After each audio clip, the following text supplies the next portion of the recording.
Sadashivasamārambham Shankarācārya-madhyamām Asmadācārya-paryantam Vande Guru Paramparam. Vande Guru Paramparam. We invoke grace and blessings of Bhagwan Adi Shankaracharya Ji and our entire Guru Parampara as we embark on this text called Manisha Panchakam.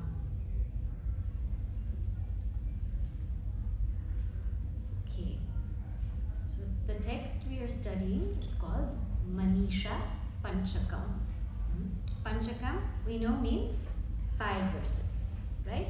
But actually what you'll find in the book is it's 7 verses. Because first 2 are intro, then there's 5 main verses. That's why Panchakam. Manisha means conviction. These are 5 verses of conviction. Conviction means that this is something one is very firm about. When we are convinced about something, we don't move here and there. Huh? So this comes from the intellect. This is from the buddhi. In the Bhagavad Gita, it says, Vyavasayatmika buddhihi. So it is a firm conviction, firm determination, very, very grounded, where it's not going to move from here or there anymore. It is this, and this is what it is. That is my Manisha. So certain things we can be convinced in life, or we can also be wrongly convinced in life. We can be convinced that I am this body, and that can be our Manisha. But we can also be convinced that I am Brahman. That's also a Manisha. So Manisha can be quite tamasic and rajasic, and it can also be sattvic. Sometimes people hold on to such wrong notions, such false notions, that people are all terrible, the world is a bad place, these kinds of people shouldn't be there, those kinds of people shouldn't be there. They hold on to such convictions, and then it creates so much chaos. So sometimes people can still have that power to hold on, but it can be the wrong thing. So this power, Manisha, is a conviction, but conviction to hold on to the right thing. There's a difference of being stubborn and being determined. When one is stubborn, we're holding on to the wrong things without listening to what other people are saying. But when we are determined on the spiritual path, we're holding on to the right thing. So we have to be very careful and see that where we are practicing determination and where we are being stubborn. If we're in the wrong path, then we must move away from it. We must shake away from it. But if we're on the right path, we must be unshaken, unmoving, achala. We must be firm, steady. So one nyaya or maxim that they give in Sanskritam is like when you're fixing a flagpole on the ground. You shake it so much and then you make it steady. And when you make it steady, you know it's not going to move anymore. It's unshakable. Like that. Right? This Manisha Panchakam, these verses of conviction, they were spoken by Bhagwan Adi Shankaracharya Ji. Now I'm sure everybody here knows Bhagwan Adi Shankaracharya Ji, but I'll just give a very brief intro to who he is. He was a great, great exponent of Advaita Vedanta. Puja Gurudev used to call him spiritual general. He was a visionary, missionary, and till today, whatever he has given us is preserved. He worked to make sure that Sanatana Dharma is preserved, it's practiced, and it's lived. And he was born over 1,000 years ago. What he did for us is, in literature, we have three texts called Prasthanatraya. I'm sure you know of it, right? One is called Upanishads, one is called Bhagavad Gita, one is called Brahma Sutras. If we are Hindu, we should know these texts. So the first one, Upanishads. Adi Shankaracharya ji wrote commentaries on all of the major Upanishads. And that's why he's called Bhashyakara. In the Bhagavad Gita, Adi Shankaracharya ji wrote a commentary for the Bhagavad Gita. And in the Brahma Sutras also, Adi Shankaracharya ji wrote commentary on the Brahma Sutras. Imagine if verses were just given to us in Sanskrit. Just given to us like that. Ya Nisha Sarvabhutana. The wise person is the one who sees night when everybody else sees day. And sees day when everybody else sees night. Imagine if we just read a commentary like that. Read a verse like that without any explanation. It would be very, very difficult. So Adi Shankaracharya ji, what he did was he brought all of these explanations of all the verses. So that's why these very puzzling verses can be understood by us. Sometimes it says in the Upanishads, the truth is without a body, but it's in all bodies. Ashariram sharireshu. Tad dure tadvantike. The truth is far, but it's near. Now imagine if we just read this, we would be so confused. So he wrote commentaries for Bhagavad Gita, Upanishads, and Brahma Sutras is just one line. At least Bhagavad Gita you get a verse. At least Upanishads you get a mantra. In Brahma Sutras you just get Athato Brahma Jignasa. Therefore, thereafter, one must inquire to Brahman. What does that mean? We don't know. So, these kinds of sutras he explained. Not only that, but he traveled on foot the entire length and breadth of Bharat. He walked to propagate this, to share this knowledge. And he established mathas in all 4 parts of Bharat. So that when he leaves his body, this knowledge goes on and on and on, it gets passed on. Aside from this, if we think that this is grand work, who do you think was the first rapper that ever existed? Adi Shankaracharya ji. From him came the first stotram, Kanakadhara Stotra. Extempore, just like that it came. Once he was begging for food, and he was begging in a house wherein this lady didn't have anything to give. She only had one amalaka, one gooseberry, and she gave it to him. And he felt so sad that she only had this, and she gave this to me, and he started just singing a stotra, outpouring his devotion. And that was the first stotra that we have by him. So he's the first rapper. After him, everybody wanted to chant stotrams. So if you see our book of hymns or Stotra Dhara, a lot of them are by Adi Shankaracharya ji. So he infused bhakti in our hearts. He was such a great Vedantin, but he infused bhakti in all of our hearts. He built temples. He established puja vidhi, how to worship properly.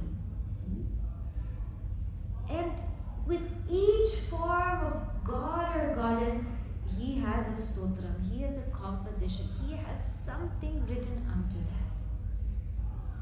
So his glory is immense. And how long did he live? 32 years. Just 32 years. And the beauty about Adi Shankaracharya ji is he did all of this in Sanskritam. Puja Gurudev brought it to us in English. Because some of us don't have access to Sanskritam. So Bhagavad Gita, Puja Gurudev brought in English. Upanishads, Puja Gurudev brought in English.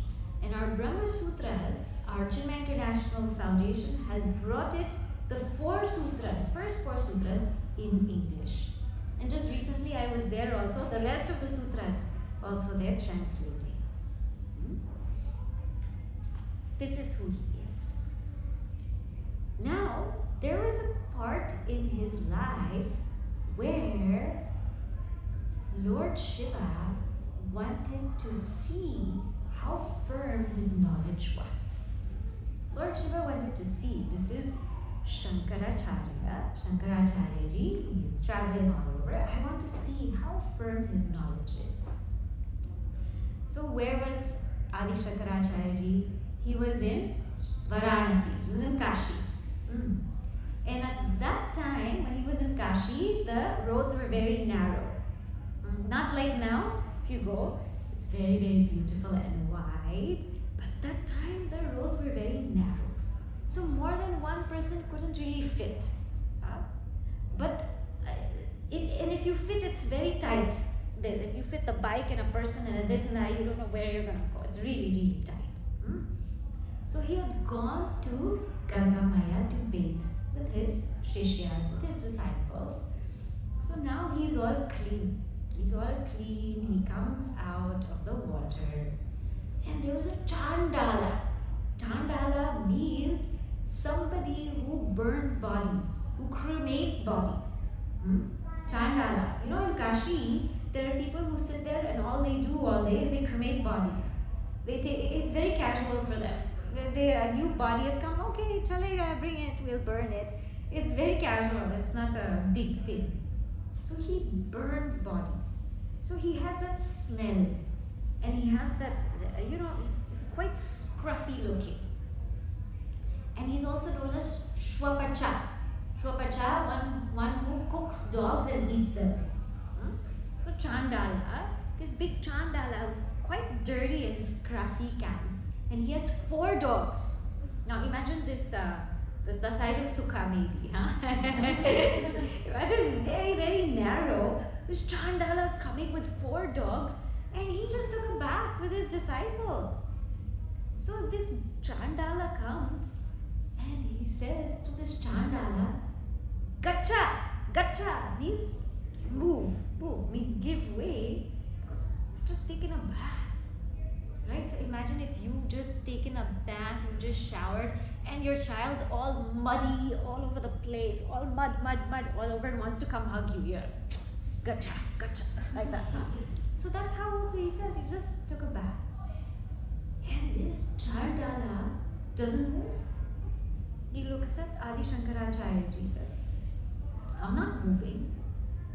And he opens up with this verse. This is how Manisha Panchakam opens. This is verse number 1.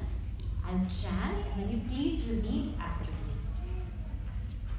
Annamayad, Annamaya Mathava.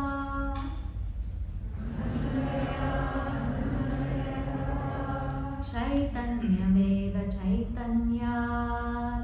Chaitanyameva Chaitanyad. Vijavara Duri Kartum Vanchasi.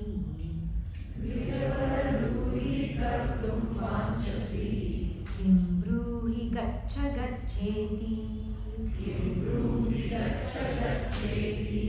We'll chant together. Anamaya Danamaya Madhava Chaitanya Veva Chaitanya Vijavara Duri Kartum Vanchasi Kim bruhi gaccha gaccheti. He says, Kim Bruhi, what are you saying? Gacha, gacha. What are you saying? Gacha, gacha. What are you saying? Go, go. Who are you saying to go, go? Annamaya, Annamaya Matava. Are you telling the matter to move away from matter? Annamaya, Annamayam Atava. Are you telling the matter to move from the matter? Chaitanyam eva Chaitanya. Are you telling consciousness to move from consciousness? Dvijavara. Oh, Adi Shankaracharya ji, Dvijavara, the one who is twice born. Dvija, twice born, the best of the ones who are twice born. Vanchasi duri kartum. What do you desire to move away? Kim gacha gachinti. You please tell me. O best among the twice born, by saying move away, do you wish to move matter from matter, or you mean to separate spirit from spirit? So what a beautiful question by this Chandala. So he says Dvijavara. He addresses Adi Shankaracharya. Dvijavara. Vara means best.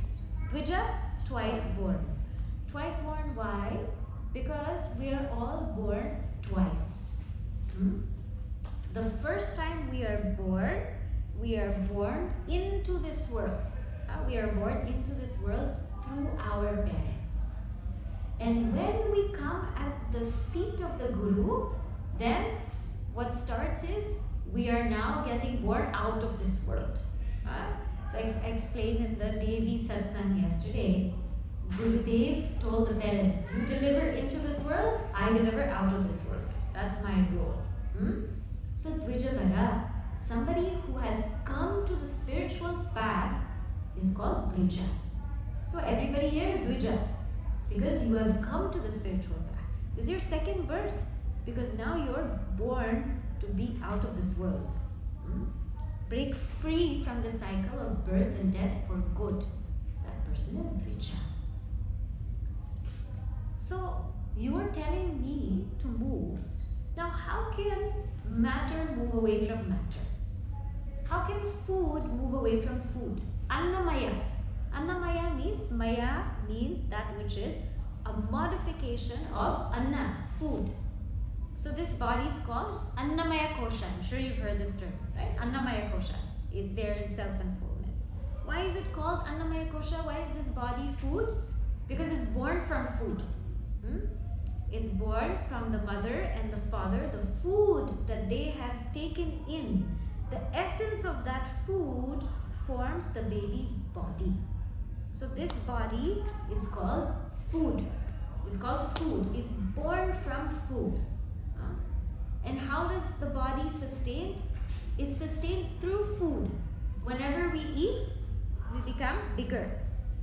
And when we don't eat, they become smaller. Right? You can see, when you eat a lot, you have to open up your button because you cannot close your button anymore, right? So when we eat, we become fatter, and when we don't eat, we become thin, we become pale. So this body is only sustained by food. And what happens when this body goes? It dissolves into the ground and it becomes food for other creatures. Other creatures start pecking on your body. It's true, they start pecking on your body becomes fertilizer. It's food only. So one Mahatma said, people's vichara is wrong. If you have a plate of food outside you, let us say a nice plate of food outside, you call it food. And then when you put that food inside you, you call it body. And when you take that food out as waste, you call it food. Food waste. How is it food here, and it's food when you take it out, and here you call it body? That's wrong vichar. It's food. That's correct vichar. Right? So it's not made of food. It is food. It is food. There's nothing more than this, but it's food. So when this level, even if we come to this level, we will have a lot of detachment from the body. Because now how many people are so obsessed with their bodies? So obsessed. That they do all this shampoo samarpayami for 1 hour, conditioner samarpayami. Instead of doing puja, all the samarpayami is coming here, and people become obsessed with their bodies, obsessed with body image, obsessed with how they look, and how they look in respect to others, with respect to other people. They spend so much time thinking about this, which is what? Food. That's why we are called foodie. Foodie is not the one who only thinks. Foodie is the one who thinks about the body. That's called foodie. Yeah, I'm telling you, foodie. We are all foodies. The whole day we're thinking about the body, how we look. I wish I could look like him. I wish I could look like her. When we see an ad, this nice man wearing a nice Banana Republic t-shirt, we think if we buy that t-shirt, we look like him. We won't look like nobody will do that. Huh? So this is anam. That's it. First, at least come to this level. This is anam. Now that doesn't mean we neglect our body. Huh? There's a difference between pampering the body and nourishing the body. This body is a gift from God. So the purpose of this body is to serve. It is not to show off. It is to serve society. It is to serve others. It is not to show off. See, we have moved from self to selfie. This is our tragedy. Really, I'm telling you, this is where we went from self to selfie. This is all Annamaya level. So body is to be nourished, to be taken care of, sleep well, eat well, exercise well. But this is a tool to serve the Guru Parampara, to serve the feet of Bhagavan. That's all. That's all my body is for. So, this Chandala is saying, you want this food to move from food? This is food, that is food. How are you going to tell the difference? This is food, and food is made of 5 elements. Correct? Food is made of space, then air, fire, water, earth. Right? Because of space and air and the heat of the sun and the rain and earth, we get so many nice trees. Nice, beautiful, beautiful trees. Because of the trees, we get food. Because of the food, we eat and it becomes this form of food. So this food is essentially 5 elements. Yes? So this is 5 elements. That is 5 elements. That is 5 elements. In between us is 5 elements or not. In between us is space. Space is there. Air is there. Some heat is there. Fire. Water. Earth. So how can you separate 5 elements from 5 elements? Is it possible? This is 5 elements. This is 5 elements. That is 5 elements. That is 5 elements. This is 5 elements.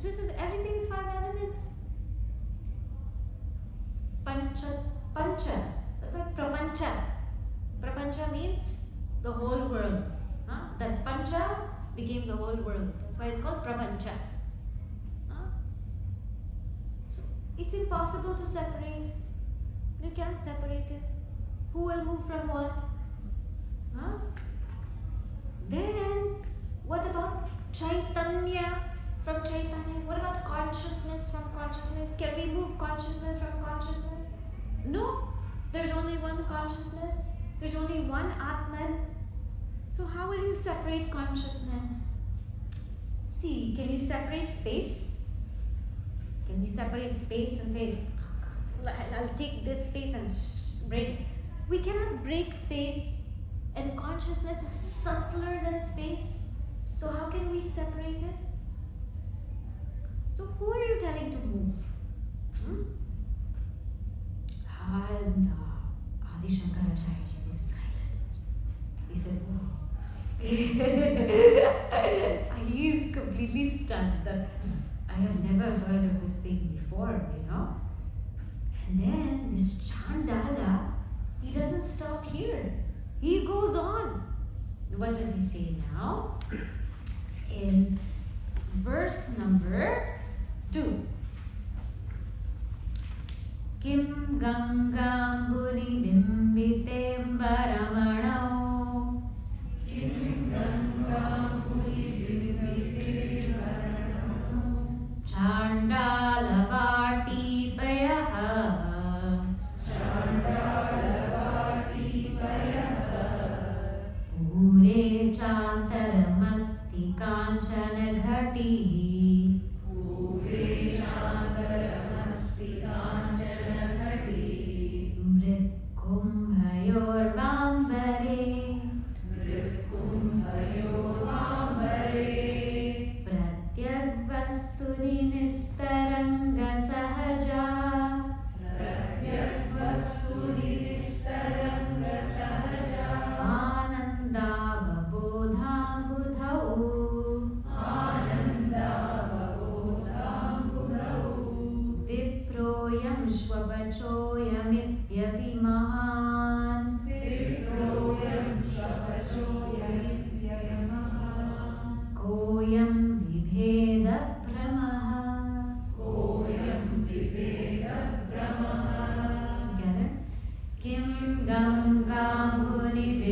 Shvapachoyamipyapi mahan koyam vibheda brahmaha.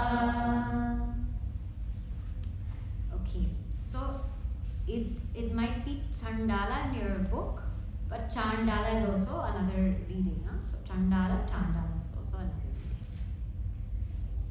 So now this Chandala, he again goes further. He says Kim. Kim meaning is. Is there any difference? Gangamuni. Gangamuni means Gangamuni in the waters of the Ganga. Okay? Bimbite, a reflection. Ambarano. Ambaramano means jewel in the sky. So jewel in the sky is the sun, right? So in that, what you have to understand, in that sun, in that jewel in the sky, in its reflection in the Ganga. Okay? Chandala Vati Payaha. And in the sun, in its reflection, in a place by a ditch. Chandala Vati, a place by a ditch. So, question number 1. Is there a difference in the reflection of the sun in the Ganga and in a ditch? Question number 1. Pure chantaram asti. Okay, now here antaram asti. In that, inside what? Kanchana ghati. Inside a gold pot. And mrit kumbhayo means between a gold pot and a clay pot. Mrit kumbha, clay pot. Ambare, in the space between a clay pot and the gold pot, is there a difference? That's question number 2. Is there a difference? Pratyag vastuni, in that which is the inner self. Nistaranga, that ocean without waves. Sahaja, that which is natural. Ananda, that which is ananda, bliss. Avabodha, that which is pure consciousness. Ambudhao means in that self which is pure consciousness, which is pure bliss, which is like the ocean without waves. In that self, pratyag vastuni, in that inner self, is there a difference? Vipraha ayam. Vipraha means somebody who's like a brahmana, meaning who has a brahmana state of mind. Don't think of a pandit. Somebody who's a sattvic state of mind. Is there a difference between a vipra and a shwapacha? Shwapacha, one who cooks dogs and eats them. Is there a difference? Mahan, is there a great difference? Brahmaha, it's just a delusion. That Mahan Veda, that great difference that you're seeing, it's just a Brahmaha. It's a delusionary, it's a delusory distinction. The delusory distinction, how can it be there? So I'll read the translation. Is there any difference in the jewel of the sky, sun, when it is reflected in the waters of the Ganga or in a ditch in the wayside of a slum? Is there any difference in the space as such, be it a golden pot or a mud pot? In the ocean of the self-existing blissful consciousness, in the inner self devoid of thought ripples, how can there be this delusory distinction? This is a Brahmana and this is a dog eater. How can there be a distinction? So let us see here. First, the sun is in the sky. It's reflecting in Ganga and it's reflecting in a ditch. Is there a difference in the reflection? How many of you say yes? How many of you say no? How many of you, I don't know? Okay, so we can look at it in two levels. See, whenever we describe these waters, it's always as the antakarana, right? This is the antakarana sattvic, rajasic, tamasic. And if the antakarana is sattvic, means if the water is very pure and still, then isn't the reflection pure and still? Right? If the water is kind of up and down, then isn't the reflection also up and down? Rajasic. And if the water is kind of muddy and cloggy, isn't it dirty? The reflection, you can barely see it. It is so dirty. So in one way, there is a difference in the reflection. There's a difference in the refraction, right? Because in the pure Ganga, you can see the reflection. But in the ditch, maybe it's very dirty, so you can't see the reflection. When the water's still, it's still. But when the water's waving, it's waving. So there's a difference. But actually, the reflection itself is false. Why? Because the reality is the sun. That the fact that you can see, that's only false. False means something that cannot exist by itself. It cannot exist independently. So if both reflections are false, how can there be a difference? There's no difference.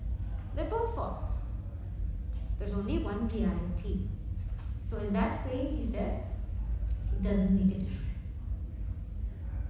Now in the pot, now first you take a golden pot and you take a clay pot. You have two. There's space in both pots. Is there a difference in the space? In the outer pot, in the gold pot, it might look nicer, it might look more beautiful, it might be more expensive also. In the clay pot, it might look simpler, less expensive. But in the space, there's no difference.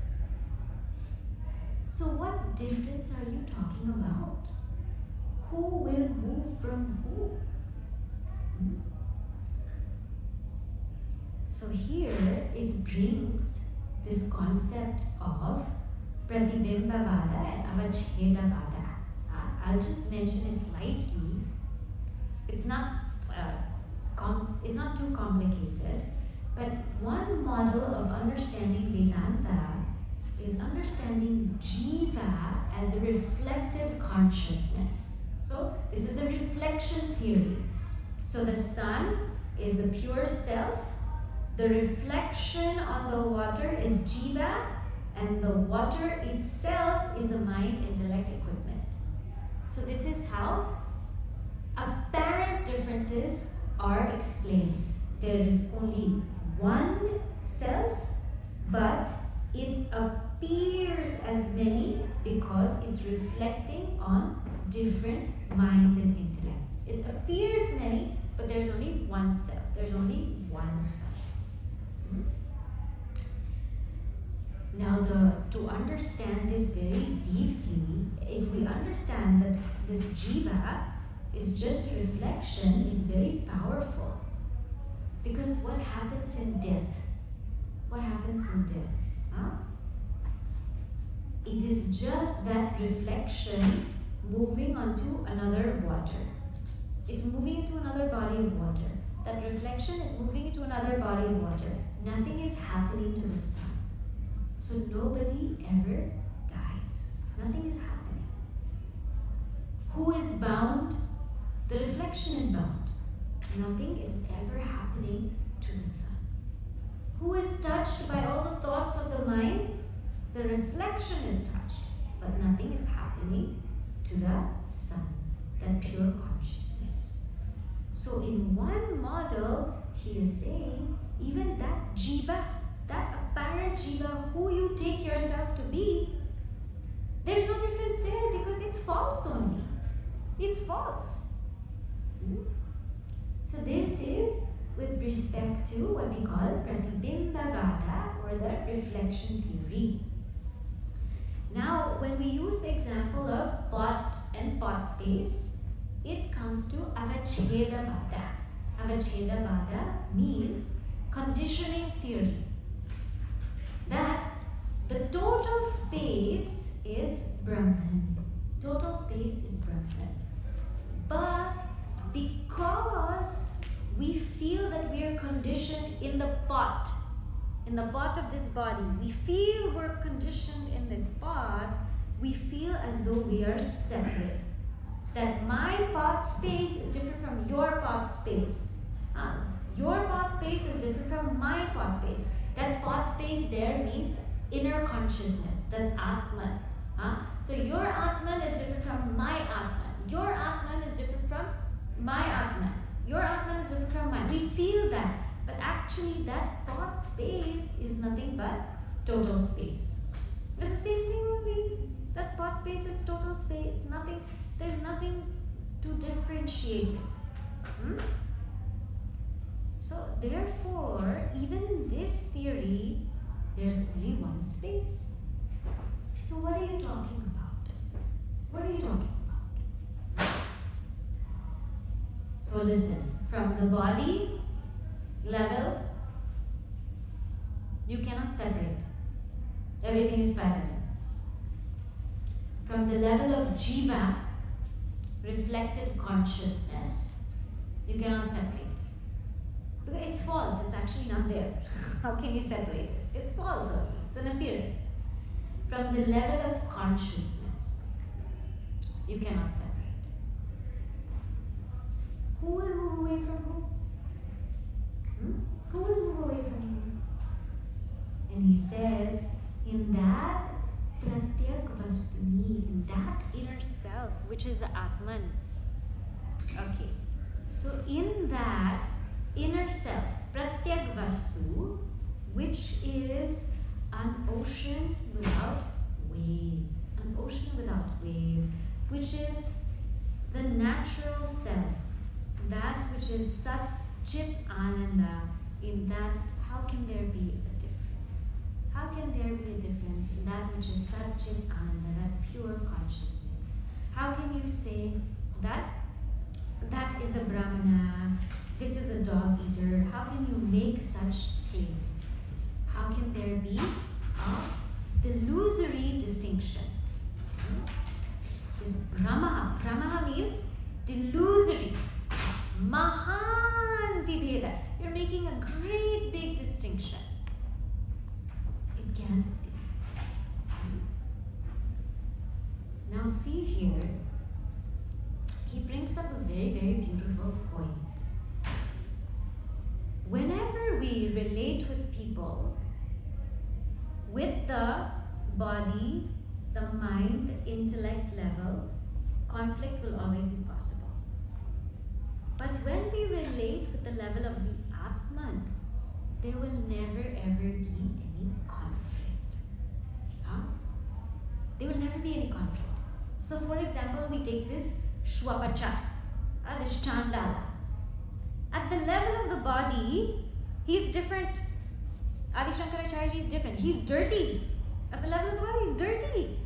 And Adi Shankaracharya is clean. At the level of the mind, this Chandala's thoughts may be about death. So constant thoughts about death, about burying people and all of that. The level of the mind, Adi Shankaracharya's thoughts are mainly maybe of sattva. Maybe about scriptures, about this, about that. At the level of the intellect, his thoughts, this Chandala's thoughts were about the deepest knowledge. The deepest knowledge. And Adi Shankaracharya's thoughts at the level of the intellect was distinction. But at the highest level, if they take both themselves to be Atman, where's the distinction? There's no distinction. They're one. So when we find conflict with a person, look at them at the body level, yeah, we're different. We're different people.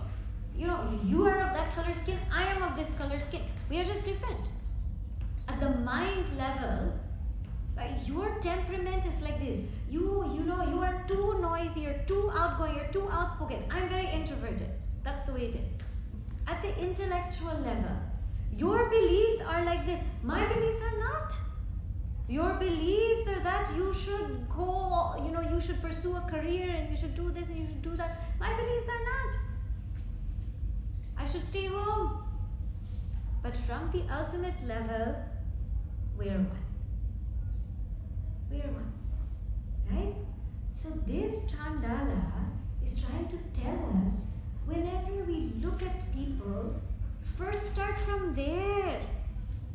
That's why in our culture we say Namaste or Hari Om. Namaste. First, let us start with oneness. When I meet you, let me first bow down to the divinity that is in you and in me, the divinity that is one. First, let me start from there. When we say Hari Om, what do we mean? Hari means form. Om means that ultimate reality. In your form, first let me see God and bow down to you, and then let us speak, and then let us interact, and then let us relate. So whenever we meet somebody first and realize, yes, we are one, now we do whatever we need to do at the levels to work together. That is the message of this verse. Actually, in these levels, we are one. But we are seeing differences. Even in the body level, we're one. But we're seeing differences. Even in the mind level, we are one. Because we're made of the same subtle 5 elements. But we're seeing differences. Even in the ego level, we are one. Because both are illusory, but we're seeing differences. But at least in the consciousness level, we are one. That can be understood by all, isn't it? So see the unity in that, then come and work through all the other levels. Come and work through all the other levels. So he says, there is no difference. And this difference, if you think that there's a difference, if you say that there's a difference, that difference is only out of delusion. It's only out of delusion. After this Chandala spoke, Adi Shankaracharya ji got so inspired that he expressed the 5 verses of the Manisha Panchakam. He got so inspired, it triggered something in him. He said, wow, this is amazing. This was a blessing because somebody put us in our place. So remember what I told you. What is the best thing on the spiritual path? We need ego bashers. We need ego bashers. Somebody to put us in our place. Okay? This is where you should go. You should go higher. You think you're here? No, no, no. Go here. So this Adi Shankaracharya ji enjoyed. I enjoyed this because he took me higher. And that's how he starts the Manisha Panchakam. So now, before we enter into the first verse, first I'm going to give just a brief introduction about Mahavakya, because the Mahavakyas are going to come in each of the verses. Okay? So, now tell me, what do you think is the best compliment that you've ever heard in your entire life? Best compliment. The best compliment.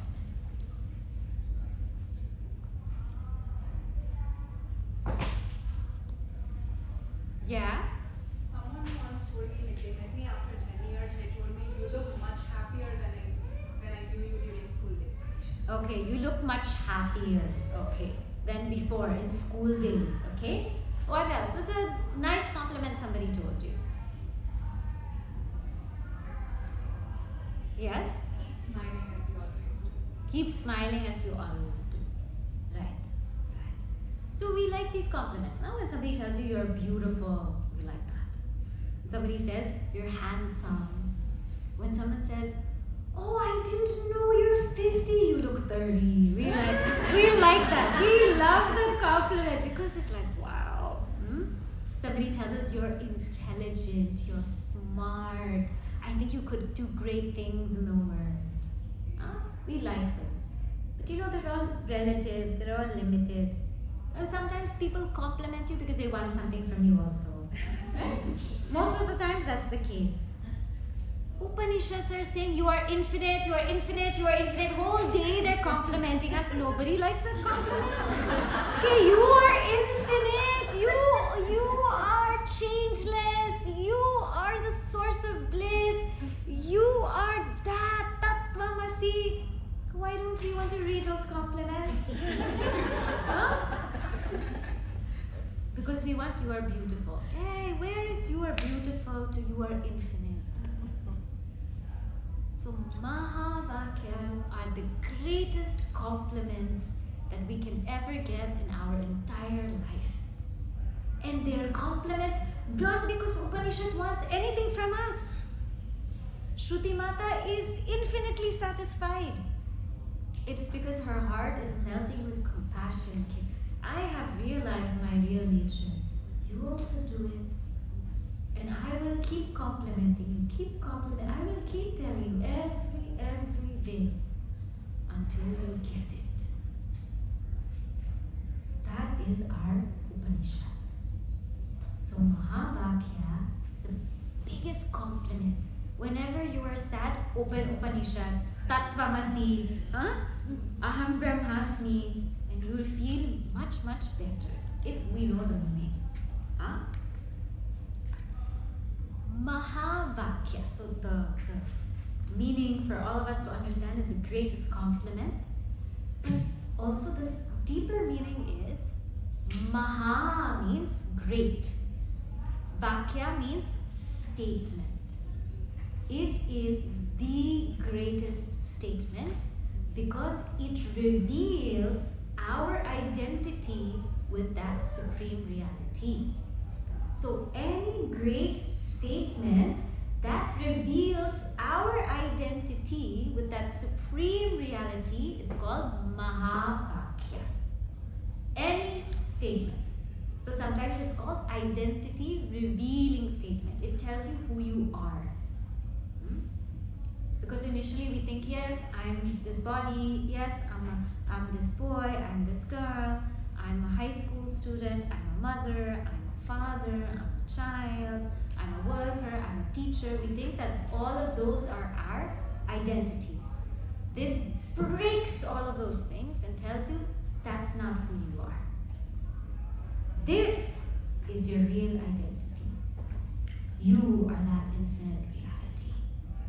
That's called Mahavakya. You are that infinite reality. That's who you are. Forget about everything else.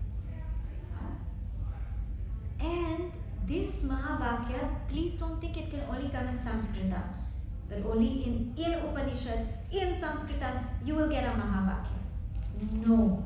In any religion, in any language, in any path, if a statement reveals who you truly are, that you are that infinite reality, that is a Mahavakya. That is a Mahavakya. Okay? Now, why else is it so great? You know, when we study any text, there's something called Anubandha Chatushtaya. You've all heard about this, Anubandha Chatushtaya. The fourfold factor that prompts us to study any text. This is Adhikari, student, then Vishaya, subject matter, Prayojana, the goal, and Sambandha. Sambandha means it has to have a relationship with me. So before we pick up any text, it tells us the Anubandha Chatushtaya. It tells us who is the student of the text, what is the subject matter, what is the goal of the text, and what is the relationship of the text with me. And if these four factors are met, then pick up the book and study it. Here, Mahavakya is called Mahavakya because first is Adhikari. It is the statement reflected upon by great students. Great students. Remember, every guru was a shishya. Every guru was a student. Great gurus, Adi Shankaracharya ji, Puja Gurudev, Swami Tapovan Maharaj ji, Swami Shivananda ji, all of our great, great gurus, they have reflected upon these deep, deep statements. That's what makes it so great. At the Adhikari level, all the great students have reflected upon it. All of them have thought about it. All of them have dwelt upon it. And that's what makes it great. Imagine you're studying the same thing that Adi Shankaracharya ji wrote. The same thing that Swami Tapovan Maharaj ji would put in his mind, and let his mind get absorbed in, so it would become utterly silent. The same truth with which Gurudev reflected again and again and again in all of his discourses. That is the Mahavakya. It's great because it has been reflected upon by great students. There's one story. Gurudev was once with one person on a journey. This person, he was talking to this person and he said, "Where are you going?" This person said, "I'm going to Shabrimala." So Gurudev said, "Yeah, you know what the murti there in Shabrimala, you know what that's on?" And he said, yeah, it's Ayyappa. You know, it's a temple of Ayyappa. He said, "See here, I'm going to tell you something. What is this?" And he says, "Thumb," right? Thumb. This thumb actually means tat. It points to that ultimate reality. We think it's far from us. Huh? In Tamil also they always use the thumb, right? So, tat, right? Tat. It's that. What is this? It's a pointer. It always points out to other people. You. Tvam. And when you put it together, asi. Tat tvam asi. This is what this means. It means tat tvam asi. Tat tvam asi. This is the meaning behind that place, that Shabrimala. This is the meaning behind it. And Gurudev told that person, you tell, when you go there, you tell the Pandits that this is Tattvamasi. You tell them that. So this person went to Shabrimala and he told the Pandits that, Swami Chinmayananda ji has said, this is Tattvamasi, that you must write it there, Tattvamasi. After some time, Gurudev saw in the paper that in Shabrimala they actually put a post, a sign, Tattvam Asi. Actually they put a sign. And that is Gurudev's name, Om Mahavakyopadeshakaya Namaha. Right? So the one who has reflected upon this, they are great people. Second, Vishaya. It's called Mahavakya because it is the subject matter of all Upanishads. All Upanishads have only one subject matter.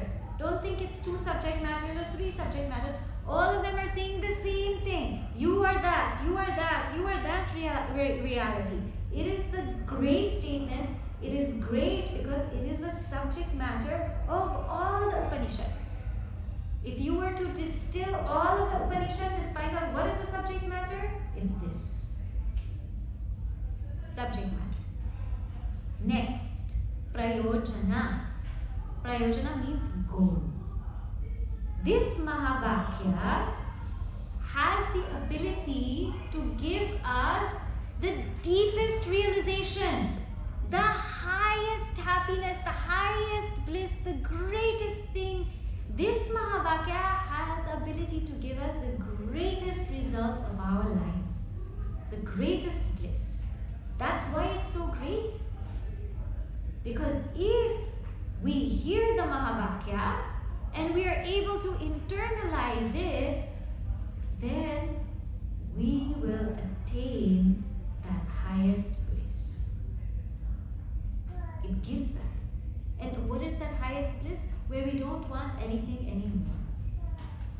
Worldly bliss is when we get something, we want something more. When we get something else, we want something more.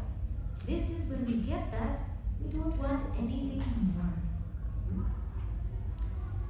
Somebody asked, who is more content? A billionaire or somebody who has 9 children? Who is more content? Who do you think? The one who has 9 children, because she doesn't want any more. She's content. No. The billionaire will want more and more. Even after a billion, I want more money. So that bliss is when I don't want any more, that is called bliss. If I want more and more, that's not called bliss.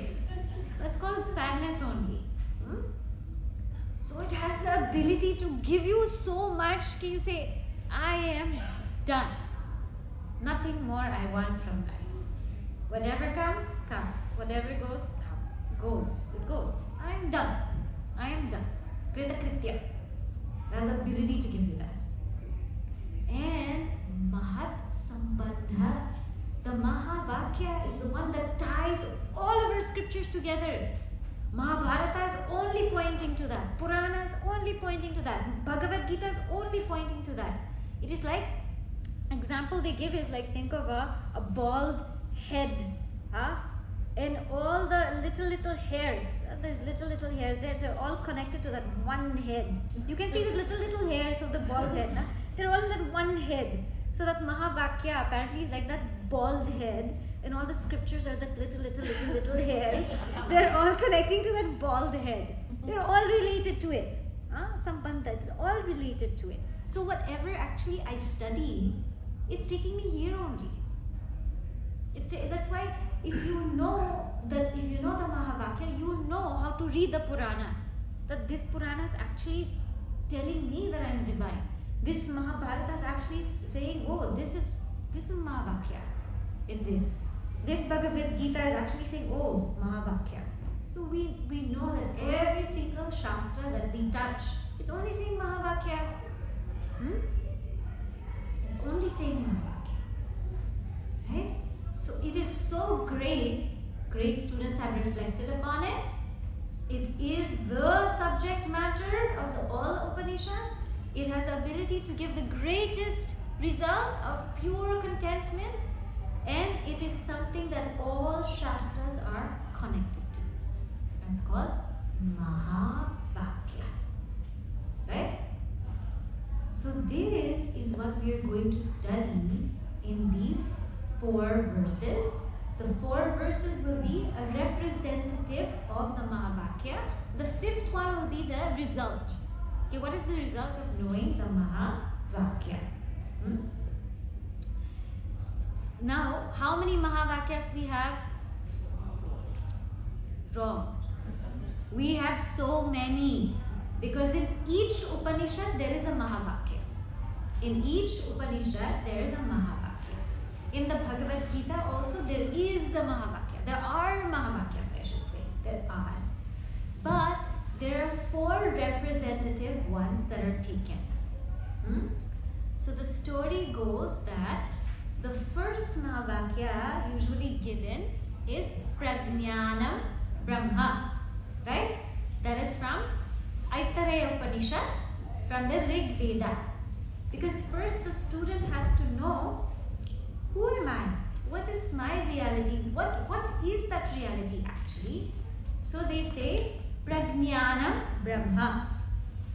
This is called Lakshana Vakya, to tell you that consciousness is reality. Consciousness is the truth. Prajnanam Brahma. Lakshana Vakya. Then the student thinks, where will I find that consciousness? Tattvam Asi. You are that. That comes in Chandogya Upanishad of the Samaveda. So that is Upadesha Vakya. You are that. Then the student says, okay, teacher, you told me, but now I have to recognize it by myself. Aham Brahmasmi. I am that infinite reality. This is called Anubhava Vakya. That now I am recognizing it by myself. And that comes in Bhadaranyaka Upanishad of the Yajurveda. Right? Yajurveda. And then finally the student spends their whole entire life just assimilating, reflecting, and living in that reality.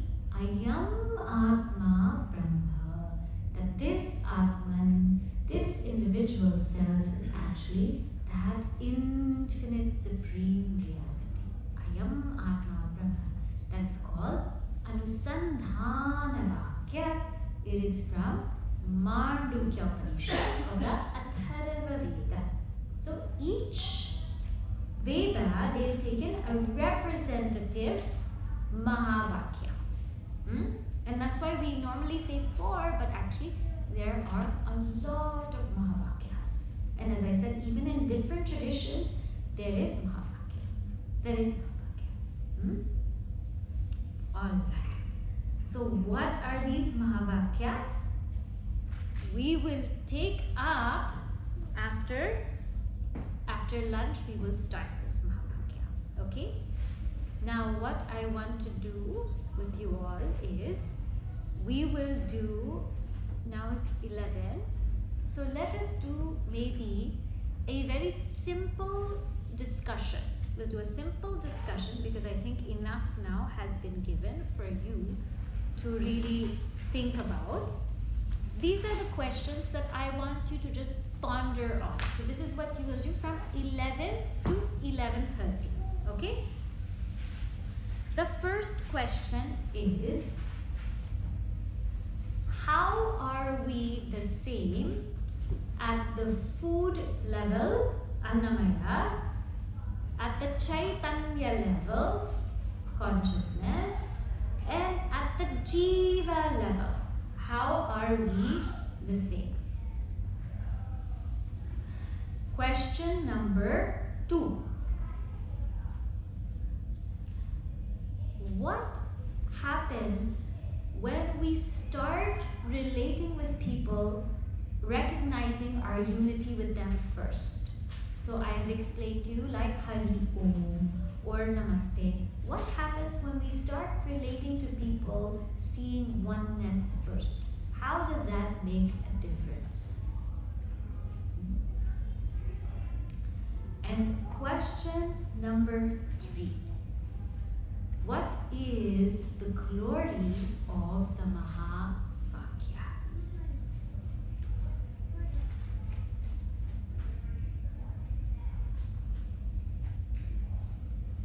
Okay. So these are the questions for you to ponder upon.